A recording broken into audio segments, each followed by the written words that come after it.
Thank you, Ali, for your talk, and it's wonderful to have you back as a Dharma teacher again.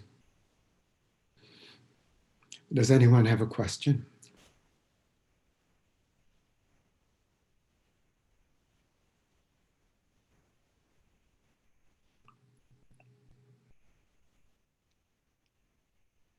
I have a question if it's okay. Yes, go ahead. I was going to say the topic of death and dying is particularly appropriate right now during the pandemic, especially. So maybe could ask. I hadn't really thought about this ahead of time, but maybe the Buddhist perspective on death and dying, and how one reconciles that, how one works with that. So not maybe as much of a question as asking for an elaboration about the perspective on that. Yes.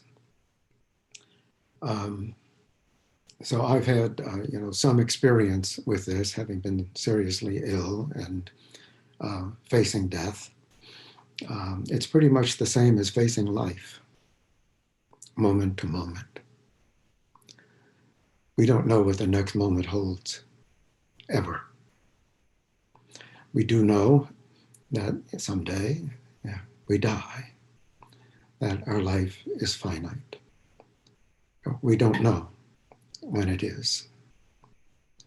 So that don't know can be both the motivation for practice and the very heart of practice.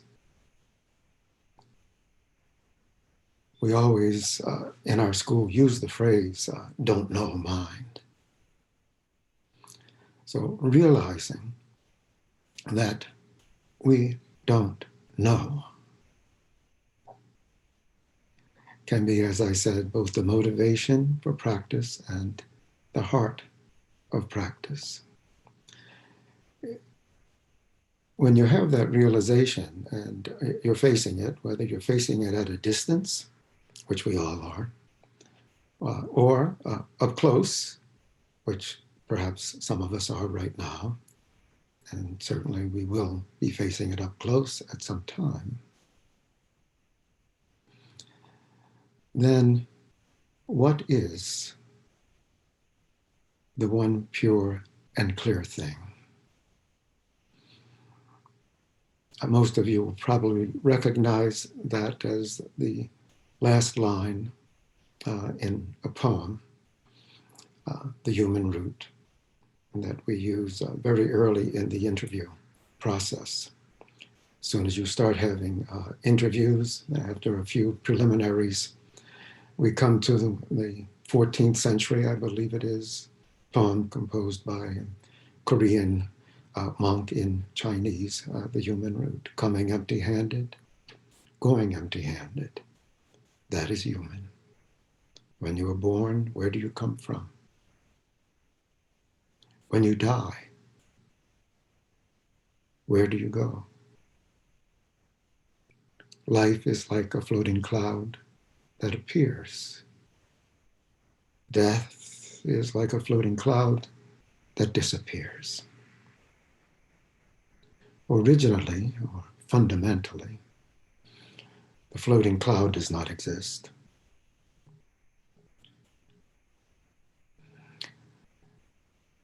So life and death are also like that. And the poem ends, and what is the one pure and clear thing?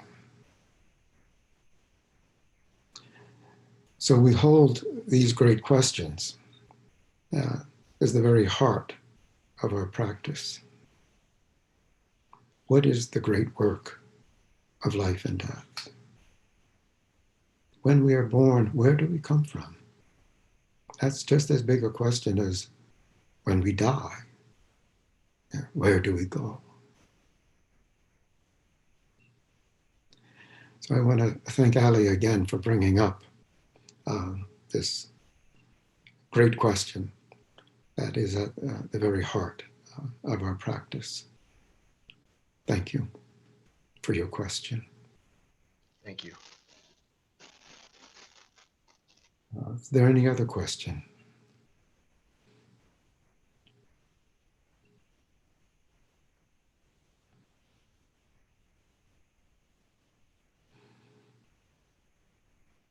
We've turned into a very somber group.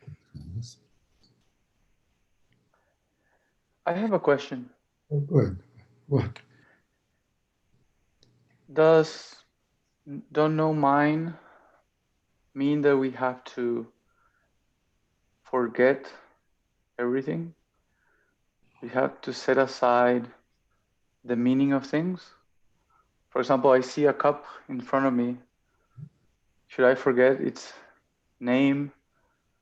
Should I forget its function? You know, I'm trying to understand how far don't know goes. You know, Thank you. you're framing the question very much in the spirit of Konan practice. So, again, in one of the early interviews, the teacher will hold up a cup. If you say this is a cup, you're attached to name and form. If you say it's not a cup, you fall into emptiness, putting the cup on the floor. So I ask you, what is this? So that's the true spirit of don't know, keeping a great question, not assuming and that you already understand everything. Keep looking, keep looking, keep looking. So that's the spirit of practice. So it's not a path to nihilism. It is a path, in fact, to correct function moment to moment. And you use that word in your question. Now, function is not denied at all. Correct function is at the very heart of our practice. The don't know mind creates the space, for finding correct function, not assuming that, oh, I already know what to do. So that sort of mind creates a wall, an obstacle between ourselves and the world. So a don't know mind is a completely open mind. If you really want to find out about don't know, you may have to wait for, maybe a month or so. Judy Reutman, our guiding teacher, who is here, has just finished an article on don't know, commissioned by Lion's Roar, one of the Buddhist magazines. And just terrific stuff in there. I couldn't begin to summarize it right now. So you can look forward to that. I think we'll let everyone know when it's published. And so thank you for your question. It is an unusual expression, don't know mind. So a mind that's completely open is what's signified by a don't know mind. A mind that doesn't jump to any conclusion, work on any assumptions, just clear like space. So our teacher Zen Master Sung San would say, clear like space is clear like a mirror. So red comes red, white comes white. When you're hungry, what? When someone else is hungry, what? So that clear, open mind, that's a mirror to the universe that's always before us. So only when that mirror is clear can correct function appear. So thank you for your question.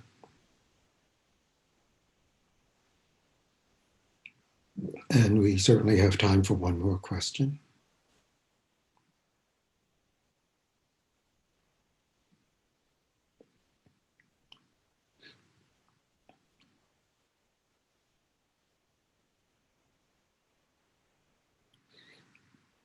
There is such a thing as a bodhisattva question.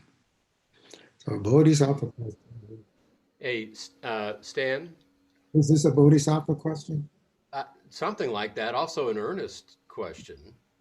Okay, please go ahead. So, I guess it was last weekend. Seems like a year ago, but there was an Inca ceremony for, Diane Eagles and Kwan Hang Sanim. And she said that one of the things she said in her Inca speech was that, De Sansanim, would say to her, this life has, I can remember 2 out of 3, I think, no meaning, uh, no rationale, no meaning, no reason. I can't remember what the third thing was. Yeah, maybe no purpose. No choice, maybe, was the last one. But yeah, and no. So I wonder, if you could perhaps elaborate on. I just had not heard that before, and it seems like he deliberately maybe omitted the word purpose from that trilogy. I think purpose may be there. He always followed that. No meaning, no choice, no purpose, words like that. It's your job to find great meaning, great purpose, great function. I don't remember, I'm pretty sure that Diane included that in her speech. Do you remember? Included what? Judy shaking her head. That Diane went on to say what Zen Master Sun San always used to say, and which you're right, is sort of dropped out of our standard teaching riffs. But it is something he would say often, and I'm glad she introduced it and that you remembered it. So, great meaning, great purpose, great function. That's the great Bodhisattva way, that your life is not for yourself. Your life is for all beings. It's intrinsically for all beings because we are so deeply interconnected at the root. In Huayan Buddhism, the Buddhism of the Avatamsaka Sutra, there's a vision of a universe in which every atom, and something like the word atom is actually used, is a conscious being. And that we're all deeply interconnected, almost to the point of an interbeing with every particle in the universe. So that's the great meaning of our lives. Not what are we going to have for breakfast, not what am I going to do today, not all of the idle misdirections that we're always proposing. So we practice to have that kind of mind. In other words, we practice to become a bodhisattva. That our life is for all beings. And our life is fundamentally grounded in this interbeing, that we call reality. And so the more we realize that, the more our life has a different direction than it had before. So no meaning is great meaning. No purpose is great purpose.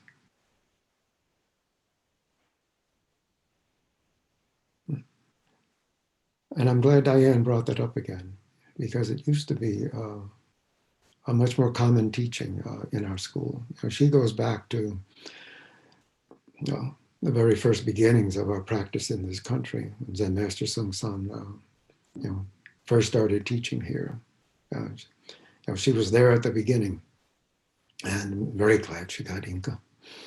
As she said herself in her speech, "What took me so long?" Well, it's okay. It doesn't matter how long it takes. What matters is, are you on the path? Are you continuing to practice? And if you stop practicing for a while, for whatever reason, You can start again in an instant. So I hope that's what we all do. And keep practicing.